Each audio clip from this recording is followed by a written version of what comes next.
Welcome to Uncomfortable, conversations about culture and Christianity. My name is Eric, and today I'm joined by Jess. Hello, world. And Alex. Oh, happy day, happy day. Which one are you singing there? There's a couple. My sin away. Okay. When Jesus was. Yeah. I was Sister Act. You know, Easter's coming up. Karaoke. So we're in the Lenten season, so it feels like an appropriate song. The Lenten season. It is a banger. Check your belly buttons. Sister Act. A banger. Yeah, I feel like I'm ready to sing it all. That's a good Happy one. Day. Mm-hmm. It's a good one. There's a couple Happy Day songs out there. With actions and all that kind of stuff. With Whoopi Goldberg, is that who you're thinking? For sure. I mean, I know for a fact. I actually don't, but assuming that this was a big song in Kearney, Nebraska. Why? Why would you assume that? Just, I feel like Austin, our producer, just really, like, when I mentioned that, when I started singing, I just saw like him smile a little bit, like He it was just lit up. nostalgic. Yeah. Maybe it was his class song, like his VBS. graduating song. Wow. Yeah, maybe. Yeah, don't know. that'd be. Wow. Give us a nod if that was your graduation song. He's not Austin. even looking in this says no. direction. He seems So, I upset. think it's He's a no. distracted. We have some electricians working at the church right now, and they keep looking in the door to see what's happening. So it's easy to get distracted. Oh, okay. Well, speaking of distractions, I like to get distracted by voicemails. Do we have any voicemails this week? We have a voicemail. Here it is. Hi, podcasters. Really enjoy your show. I have an uncomfortable question for you. If I wasn't listening to your podcast, what podcast would you recommend? I'm looking for some other podcasts when I finish up your show of the week. Thanks. I appreciate it. Good question. What podcast? Oh boy. Do you have one? Yeah, that you go, regularly Jess. You were listen ready. to? You were like- I have two that I would say I regularly listen to. Maybe there's more, but I kind of like go to a different subject matter when I listen to podcasts. So I like crime. Wow. Yeah. Like, what's this called? So I've always listened to Sword and Scale. So they've been around for, I would say, like 4 or 5 years, maybe more. There's probably like 400 episodes, but they just tell. And they just keep going. They just keep going. I mean, it's there's like never true crime stuff. Yes, it's all true crime. Okay, but it's, I mean, obviously trigger warning if that's not your thing. So I like that. Yeah, I'm trying to think. I'm looking what's- at my library because I'm just like, there's a lot I subscribe to. I know I don't have my phone in front of me either. But I listen to a lot of video game podcasts, which probably isn't surprising to anyone who's listened to this podcast for a while. I also, since I was a kid, I have always I kind of idolized late night talk show hosts. Like, I've loved that. I grew up watching David Letterman and stuff like that. And one of my favorites was Conan O'Brien, and he has his own podcast. So that's probably like whenever I need to just like actually belly laugh and just kind of forget about the world and have a good time, I listen to the Conan podcast because he will always make me laugh no matter what. There's not many things that like make me seriously just like lose control and laugh, and for some reason Conan O'Brien has always done that that's a for good me. one. So I thought of another one. Have you guys? It's a local podcast. okay. But have you listened to This One's a Doozy? With Haley was on our podcast talking about when we had our homeschooling private school. That's more of like murder mystery kind of stuff. Isn't that But what yeah, they're all and so about? she is similar, but she just has a great voice and like writing style, and I really enjoy. She's a good storyteller, and so that's another good one. If you're, since we're shouting out local podcasts, there is one that's some a friend of mine is on it, and it's with some fellow believers, but they do like tabletop RPG stuff.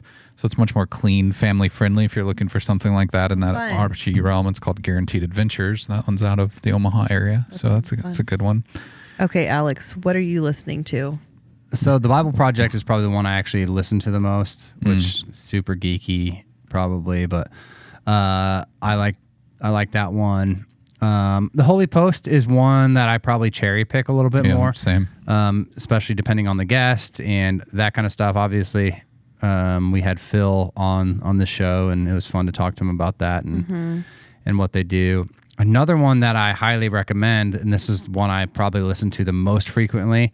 It's because I have children, and it's the Big God Story. So it's from the Village Church in Texas, but it's basically like a family podcast that we listen to. It's like 15 minutes in the car, and they tell a cool big God story, and then there's like a song that goes with it, and then they ask kids questions. And so it's one of those that we plug in, you know, if we've got like a 20-minute drive or whatever. And manageable time, like that'll keep kids. So but it's fun because the voice, it's kind of like I listened to Adventures in Odyssey growing up, and it's kind of like that for my kids. Oh, cool. They listen to it kind of the same way I listen to Adventures in Odyssey. So those are the ones that I would shout out. You're done? Yeah. I'm shocked that there was no Husker or sports. No, I mean, not a podcast. Not somebody you're following. You know, I just I'll listen to 1620 to the Zone sometimes. Not as much anymore because I feel like a lot of the people that were on there that I listen to are kind of going to their own podcasts. Yeah. It's a good question, though. Yeah, it is. There's so many out there. It's like, what's your guys' favorite podcast? I want to know.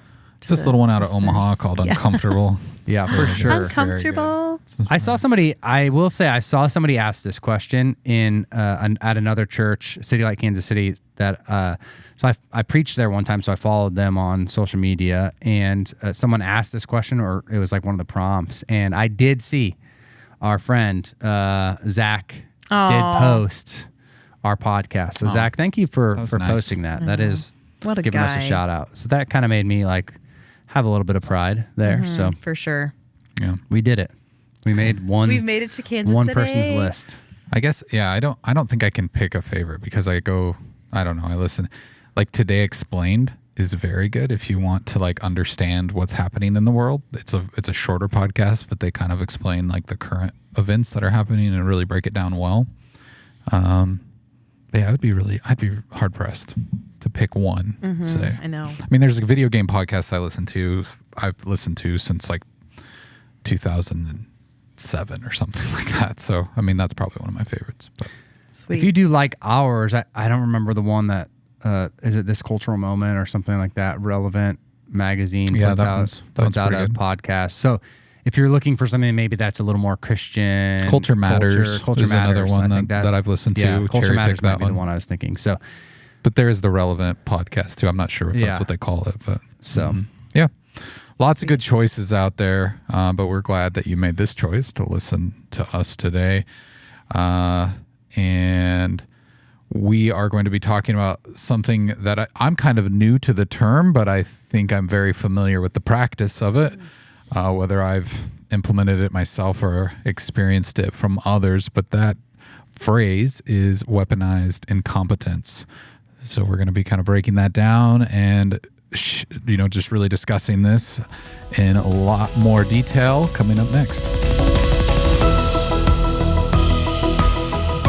Weaponized incompetence. Have you guys heard of this term?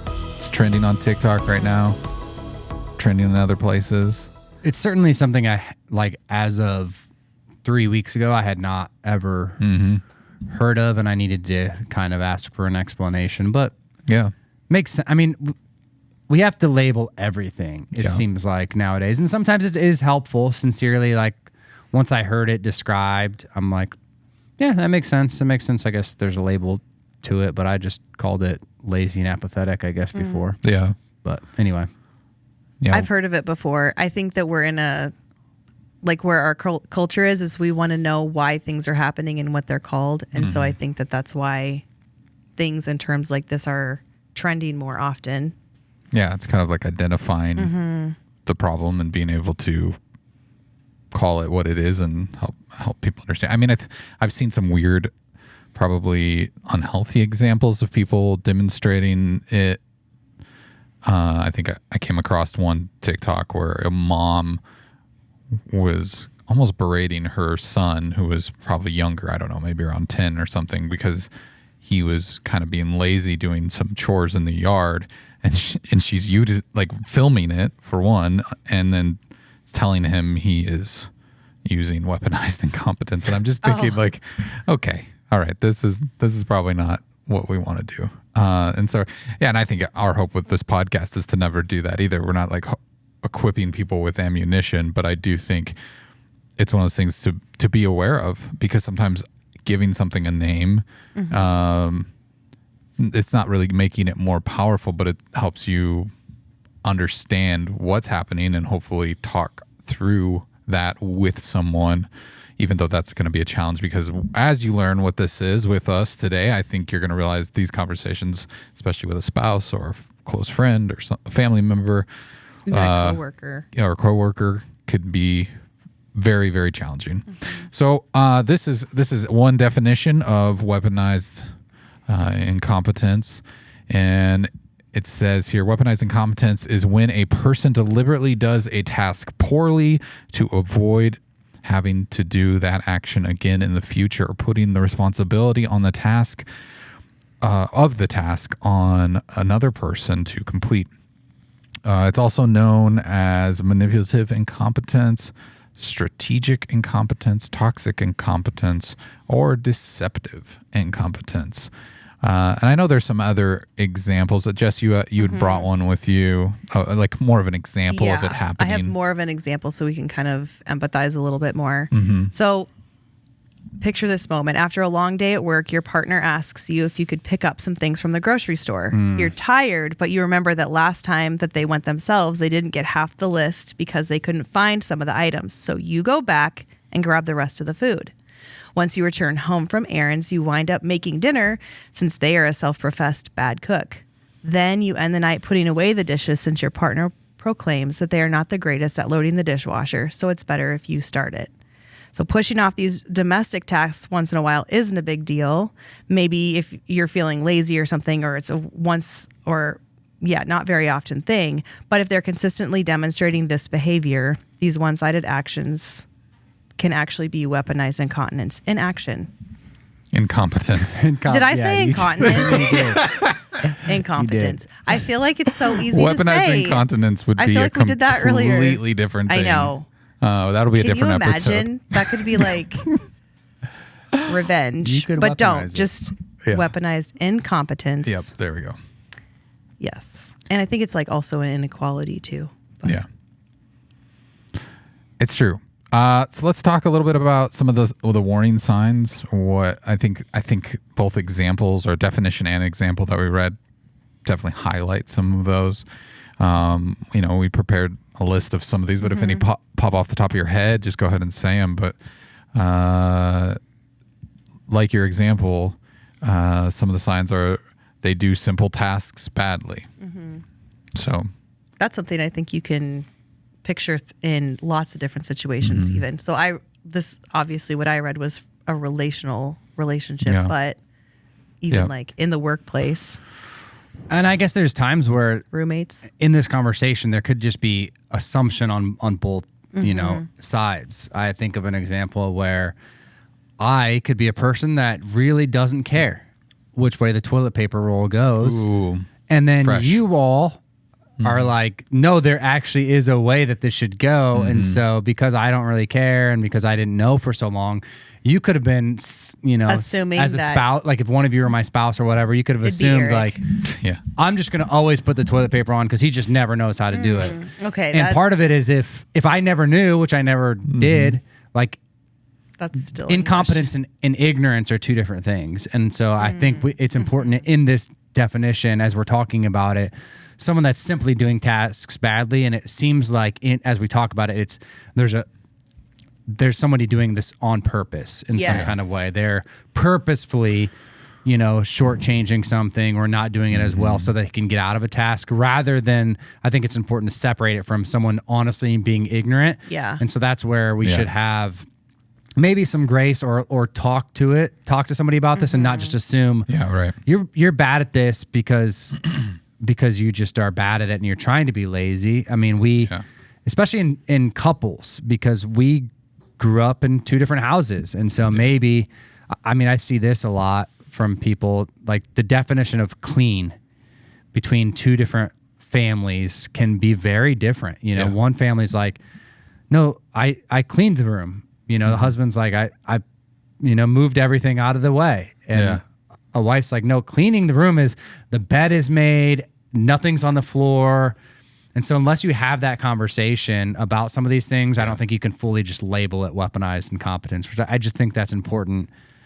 Communication is important definitely in this, for sure. important in the solution of this. But I think also when you're bringing that up, it's like you can feel manipulated. Because you can say, well, I'm coming from this angle and you're coming from this other place. And it's like, that can definitely feel manipulative. And even if you don't realize that you're doing it, subconsciously, you can still be manipulating somebody into feeling a certain way. So it's like, to me, the different levels of clean, like if we're not willing to meet in the middle and compromise and communicate, then I don't know, it could be one of the signs of. Yeah. Other signs are you take on the most, or you do a lot of the work alone. You, like you said, you feel manipulated. You feel alone in your relationship. You see yourself losing trust in your partner. You feel burnt out or frustrated. One thing that you brought up, Jess, when we were kind of planning this episode, is that you can find yourself hearing certain phrases a lot. So you can find yourself hearing certain phrases from these people a lot. So they might say, I have no idea how to do that. I'm not good at doing that. I think you should just do it. Remember the last time how bad it was when I did it? You're better than me. And so just, I think anything in that realm where it's if it's consistent. Yeah, it does seem like a way of kind of, just, it does sound like you said earlier, Alex, apathy, laziness, just, I don't want to do that, and sometimes I understand why people would think, oh, you're looking into this too much. But a lot of times it's probably because you're feeling a little bit guilty about being the one who has perpetrated this act. And I think that it's a place where when we catch it or we start noticing it, where if we don't communicate about it, that I feel like resentment and bitterness can build up in the person that maybe feels like they're compensating for like how they're reacting to these phrases. So you have no idea how to do that. I guess I'm doing it. I mean, you can really build up resentment in the process. And it can lead, to a lot of pain, I think, and especially in a marriage relationship or work relationship. And it can lead towards a lot of frustration, like you said, Jess, bitterness. And so I think that's why having some of this communication, and maybe we'll talk about what are some ways, if you're maybe sensing that that's happening, that you can start to broach those conversations, I think would be, helpful. But it is important, I think, to realize it. And maybe that's why having the label on it helps somebody listening to this. Like, yeah, that does seem like what's happening, with an employee at work, or that seems like what's happening at my home. And I've never been able to actually put a finger on, like, that's actually, there's a problem with that. Or the feelings that I have about, is this wrong? Maybe this is a reason to say, yeah, those are maybe a little bit justified too. Yeah. Well, let's look at some of the real world examples that we can see that are, maybe it's something that's happened in your own life, or you've heard stories of it in other people's lives. I think we've hit on a lot of them. The home life thing where there's chores and you're raising kids and you're trying to share the weight of that responsibility, but then it starts to feel lopsided. I think in my own life, Christina and I have both worked full-time jobs since we've been married. We've been married, 23 years almost. And so it's just one of those things where I think early in our marriage, I was very bad at sharing the weight of like home, the home chores, the dishes and that sort of thing. And so it's just one of those examples where you try to work through it together, you try to understand each other, and you never quite get it right. But I kind of grieve a little bit when I look back at that on our early lives of marriage and go, oh, wow, I was really bad at that. Like, I really kind of took her for granted as the wife. So like, that's a wife thing, I would say all this many years removed now. it's very different. And I think the way that you take on the responsibility of kids and the household activities and things like that, you just do it. Like, and that's what's going to make the relationship work. You just have to find out what the other person needs. One example where I think I've done this and I didn't realize, I thought I was trying to, because I think as a guy, you just want to like fix the thing. Okay, my wife's unhappy. I just want to fix it. What can I do to fix it? And I used to say things like, well, just make me a list. Just make me a list of the things that if I did them, you would not be mad at me, right? And in the moment, I'm thinking this is going to solve this problem. It's practical. Because it's practical. Yeah. I'm going to have a list. I'm going to do it. I'm going to check it off. Everything's going to be fine. But what I think that gets heard as on the other end is just give me the easy way out. Make this I want to please you with as little effort as possible. I want to do as little as I can to make you happy. And that's what it sounds like. Mm-hmm. And it took years for me to understand that that's what my actions and my words were saying, even though in my mind I was rationalizing it as I don't understand what the problem is, so just let me take care of it and fix it and move on. Mm-hmm. Exactly. It also makes me think there was an episode of American Idol a couple weeks ago where Lionel Richie was talking about, it came up that he had never in his life changed a diaper. And he said that was just something that the girls did and I never learned how to do it. And Katy Perry is like, absolutely not. So it was like this whole thing where like he changed a diaper on like a bear or something. But it's a teddy bear, right? A teddy bear. Oh, okay. Sorry. I'm imagining like a grizzly. I know. I've already like misspoke once. No, it was just funny. But I think it's also in generations, it's also a male-female thing of like a gender thing where it's like, okay, he never thought and he even said like, that's the girl's task. Like I never did it and I never like needed to learn how to do it. And so it was interesting even to see that playing out. Yeah. I think generationally for sure there can become, and that's why I think communication along all this is super important. Like we had 3 daughters and I had never put hair in a ponytail before. Like I had no reason to put hair in a ponytail. And so I remember like it was a struggle. My wife would go to work or she'd be working out and it's my job to, get the kids to school before I go to work. And I remember they would just look ratchet, going to school because dad would like be the one in charge of the hair. And I would I didn't know you needed to brush it first. I thought you just, So then I turned to TikTok and learned you could just, use a vacuum and put a ponytail on the end of it for a while. And then I'm like, that's nasty because what's been through the vacuum? And so it took time in the process to learn. And am I ever probably going to be as proficient as my wife at that? No. I just won't. She's done it thousands of times, to her own hair and thus, but I've had to learn.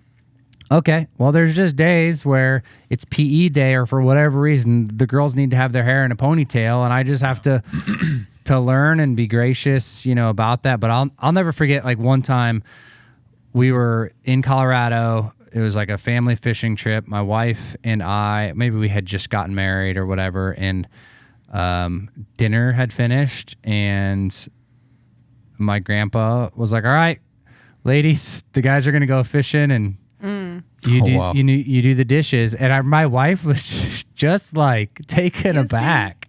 Yeah. But my grandma was just so used to it. And it was like a struggle of was she used to it because that's what she always did. Mm-hmm. There was no other way. And she actually enjoyed it. And then, Aaron and I have had, our conversations about who does what, in the house. And there's some people that are like, no, the husband always does the dishes because I always cook. And we have friends that are like, that's what they do.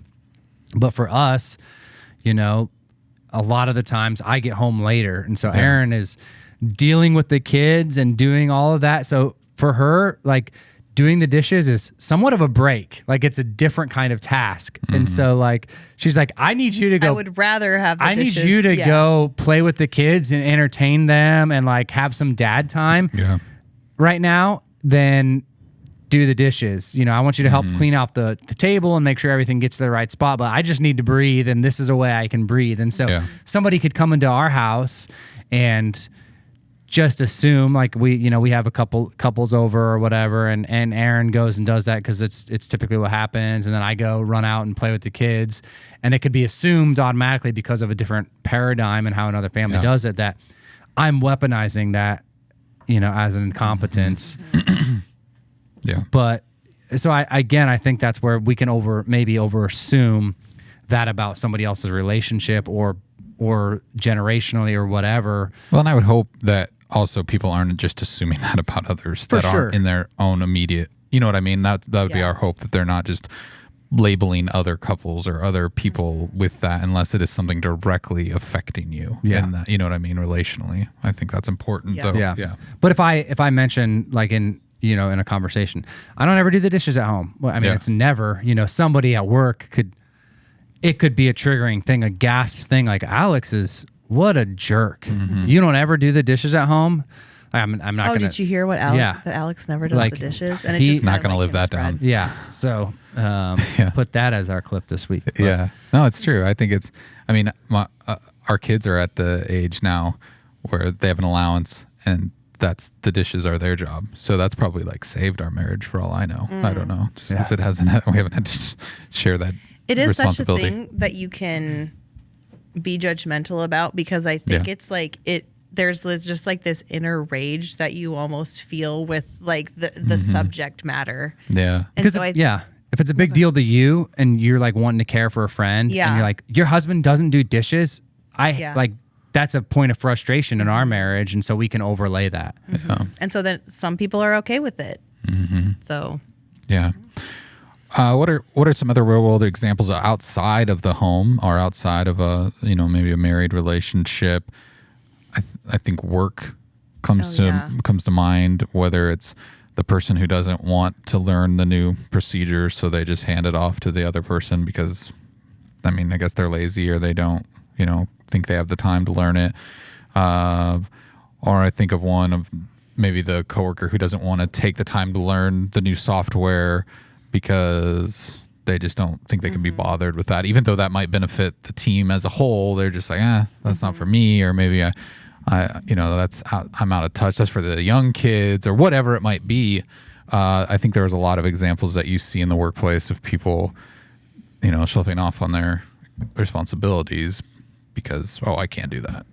For sure. I think like Zoom is one of those places where we got to see a reversal of that. I think there are a lot of people that were like, you're just lazy if you don't have a meeting in person, right? Like you just need to have that meeting in person. And then the pandemic forced everybody to not have meetings in person. And then you're like, wait, this is actually more efficient to have like a 10-minute face-to-face meeting where I'm showing somebody like I'm screen sharing something, and it just saves everybody. And you're like, this is more efficient. And so because people were forced to actually use it and see the benefits of it, then they were able to transition to using that in other spots of their life where at first they were like, this is the worst technology. What do you mean? I've done business for 40 years and every single meeting I've ever had has been in person. And so I think a lot of that technological stuff and I think where it gets sensitive too is we've created roles for people, especially I think administrative roles in a lot of different companies where it feels like, whether we say it out loud or not, that I'm too important for certain tasks. Yeah. And so I don't ever need to learn Excel, or and I'm not good at Excel either. And so maybe I have some weaponized incompetence there. But so there is that balance of like, okay, where am I actually gifted? What am I the best at? Right.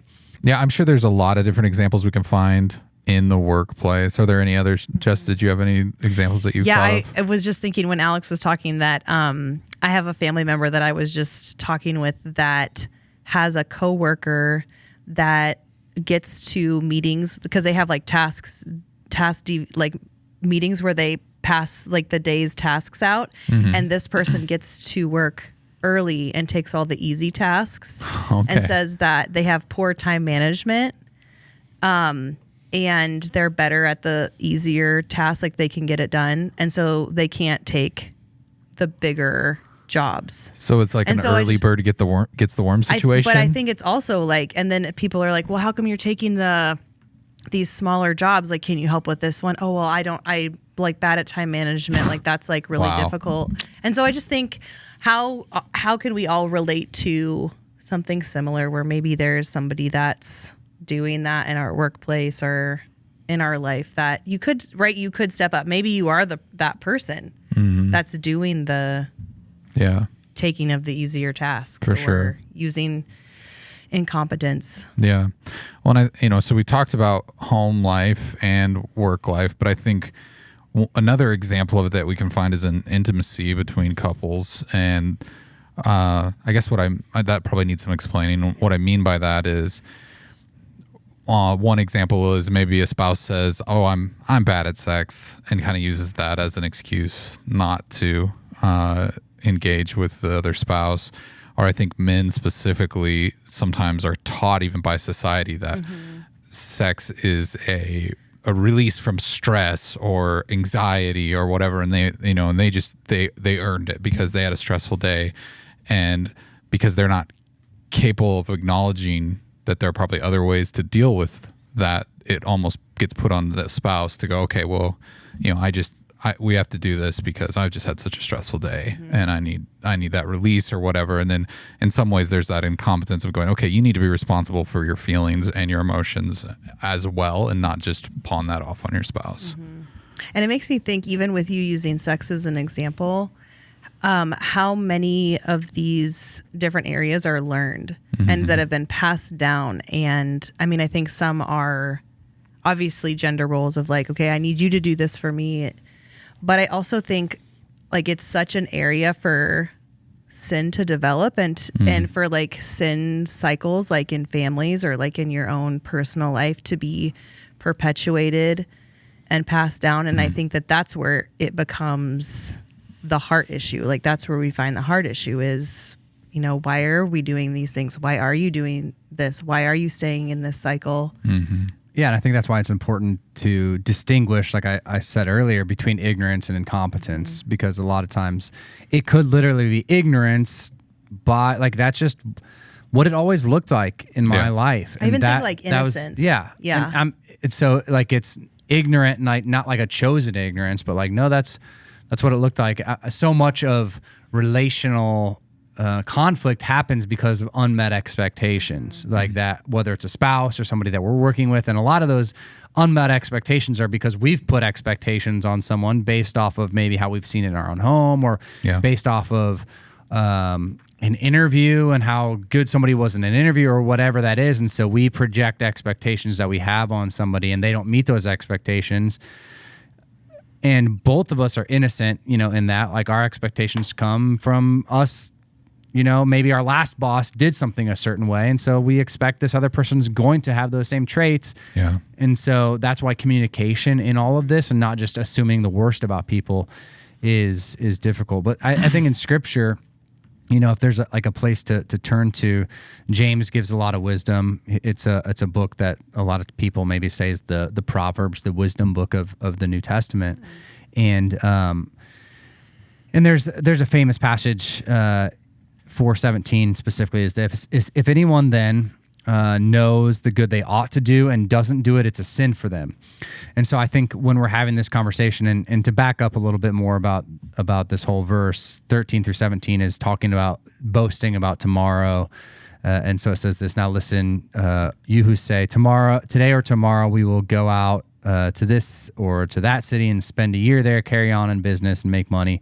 Why do you not even know why do you do that? Because you don't even know what will happen tomorrow. What is your life? You're a mist that appears for a little while and then you vanish. Instead, you ought to say, if it's the Lord's will, we will live and do this or that. As it is, you boast in your arrogant schemes. All such boasting is evil. And so he's reminding us how small we are, that our lives are just a mist. And then he turns a corner and says, if you know something you should do, if you know that you should respond. If maybe it's a prompting by the Holy Spirit, or maybe it's like, no, I know those dishes are sitting there, and I know I should do it because it will just help my spouse, or I know it'll help my team to actually learn a new software. But I'm just not going to, because of whatever reason you're choosing, to weaponize your incompetence or to stay incompetent. Then James, he calls it like this can be a serious issue. Like it can be not just like it's innocent, or it's a fun thing to talk about, or it's my bad. But like James is saying, hey, if you do know what you should do, if you're choosing incompetence, he doesn't say this directly, but I would say this talks to that on purpose, then it's a matter of this is a sin, So he talks about this pretty seriously. So it's not just a light matter, I don't think, that we just pacify, this is cultural thing that's happening, but there is a real depth of what you were talking about, Jess, of what's happening in our heart, inside of here, and a sin against not just, there's sins of omission and commission. So sins that we choose, sins that we know we're sinning, or sins that are happening because we know the good we ought to do and we choose not to do it. And so I think Scripture does inform us about this and warns us against it. And it makes me wonder where this is based. Like, even when I start thinking about where you're coming from, Alex, it makes me think, am I using like excuses to get out of something because I'm not confident? Is it an identity issue? Is it self-esteem? Is it fear?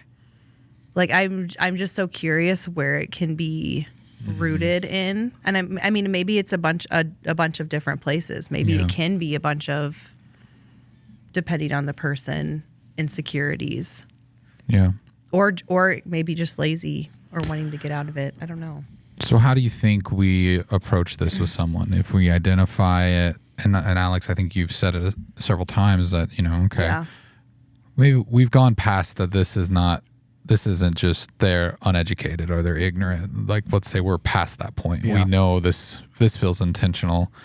How do we approach that with someone? How do we have, because I think someone's guard's going to be up right away. This is going to lead to an argument or some sort of conflict. So how can we manage it in a way that is respectful for both parties involved?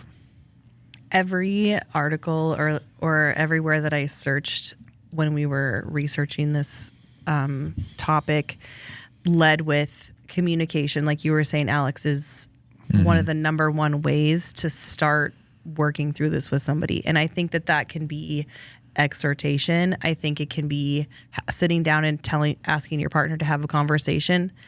I think it can be encouraging somebody in a meeting, to see like, hey, I want to teach you how to do this, or you're struggling with this, and their responses. And then the other component was setting boundaries. So that could look like, hey, we have a bunch of tasks that are on this piece of paper, and instead of everybody just taking an easy one or a difficult one, we're each going to take one of each. But creating some boundaries for that person where it's like, okay, I'm making this decision that's not healthy for the team or my relationship, but you're kind of giving them some space to change. Mm-hmm. Yeah. So I think that's part of it for sure. Well, if we were to look at the flip side of that, then what if I think people listening, or even like when we were discussing this, you kind of think of those things in the back of your head of, am I doing that? Mm-hmm. Like, and what's a good way to identify that and make those changes? Because I think one thing is, like anything, it can become a habit. So if maybe you've just done it so long, you don't realize it at first. It's just a habit, and habits are incredibly challenging to break. So what are some of those things we could do to identify it and make a change? I am so happy, at least today, the day we're recording this, I did it. I made the bed in the morning. For me, that's one of the things I've thought about, that my wife has told me,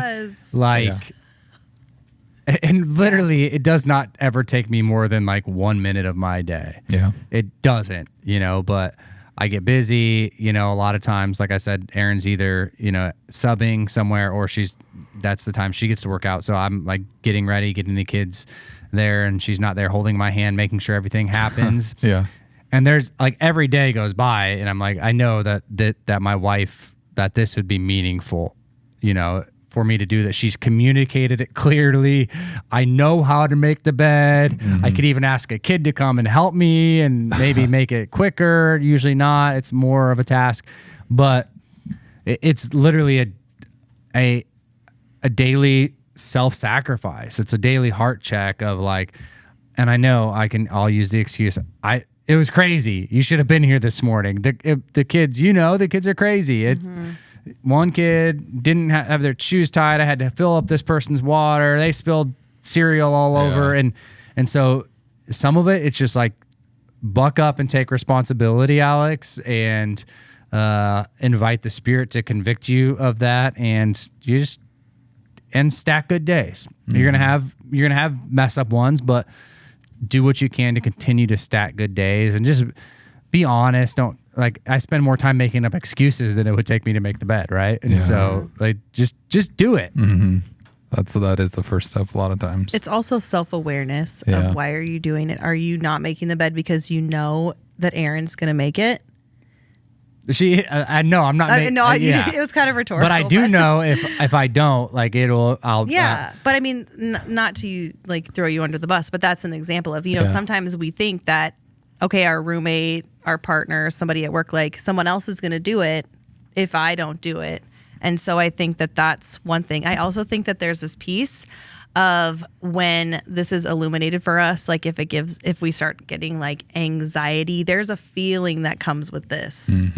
And I think that we all will know it when it happens I don't know if it's a fear or an uncomfortability, but I think that there's an awareness that comes with it. But I think if your partner's consistently getting upset with you, if you feel like you're bored or stuck in a rut, it's always the same. It's kind of built into your routine, like you said, Eric, like a habit. This is maybe something to look at. And I think when we talked about communication and setting boundaries, we also need to remember it's not a one and done conversation.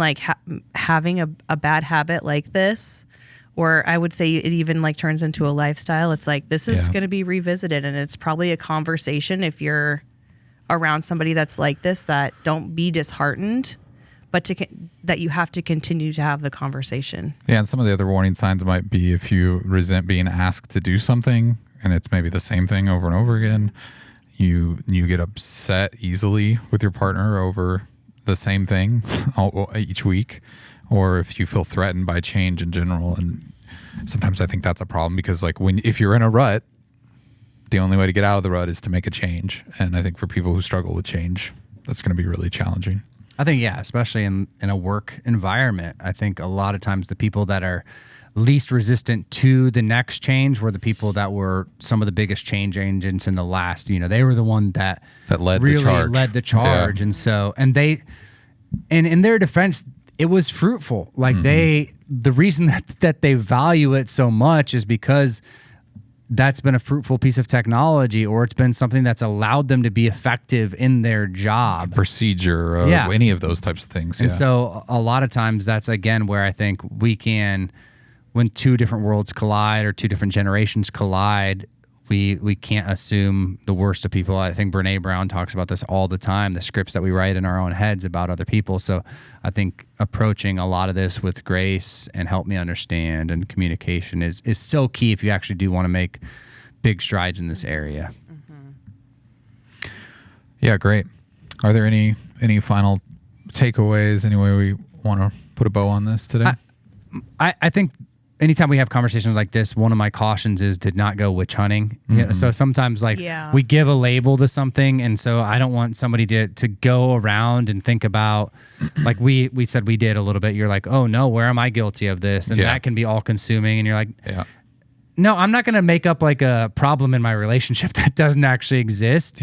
Or to all of a sudden assume everything that my spouse or my coworker is doing is they're weaponizing their incompetence. Again, some of it's ignorance, or some of them they just don't know. And so so don't go on a witch hunt assuming that everybody's doing this, because sometimes it feels like to be up on the times or feel like we know what's trending, that we just start calling everything that. When I first actually heard this term and somebody was using it, I'm like, I don't see how that's weaponized incompetence. Yeah. And I think they were using it in a wrong way.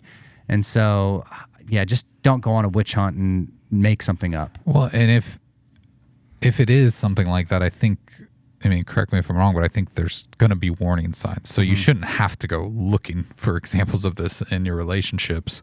There's going to be something already there. There's going to be tension in the relationship already, and this might be the cause of that.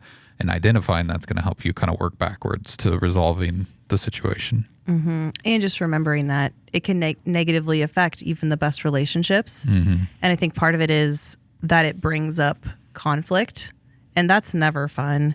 And so it gives us the opportunity to strengthen our relationships and to work together, but it is an opportunity to break a habit or to build a team. And then I do think that there's a space where it becomes a deal breaker, like as a leader or on a team, or I don't know, like in a relationship, I would probably say like that's different, right? It's different because one, you might get fired, one, you might go to counseling or discuss other things. But it's just, if it's a persistent problem that doesn't change, even when you are communicating and you're putting in the effort, I think that's also a red flag. And it's like, that's an opportunity to also ask for help. Well, if it's a grip that Satan is using in your life a lot of times, and like I brought up the word sin, and hesitated a little bit because I don't want to over spiritualize it. But if it is a sin in your life, then there's a real enemy that doesn't want you to figure this out, doesn't want you to repent of that, doesn't want you to recognize it, wants you to continue to live in a relationship where there is a problem, where there is conflict, where there is no resolution. Like, we have an enemy that wants to kill, steal, and destroy our relationships. Yeah. And so if this is a problem in your life, man, invite the Spirit of God to convict you of it. And convict you of that sin, repent. And that's that Jesus, it's the kindness of God that leads us to repentance. And so I think if you do that, Jesus will kindly meet you there and say you're forgiven, and go and sin no more, so. All right. Well, if you have any questions or concerns, or you'd like to reach out to us, we always appreciate hearing from you. You can do that on Instagram or TikTok at CCCOMA Podcast, or you can send us an email to podcast@cccomaha.org. Or, of course, you can leave a voicemail at 402-885-9930. Again, that's 402-885-9930. We'd love to hear from you. But until next time, we'll talk to you then.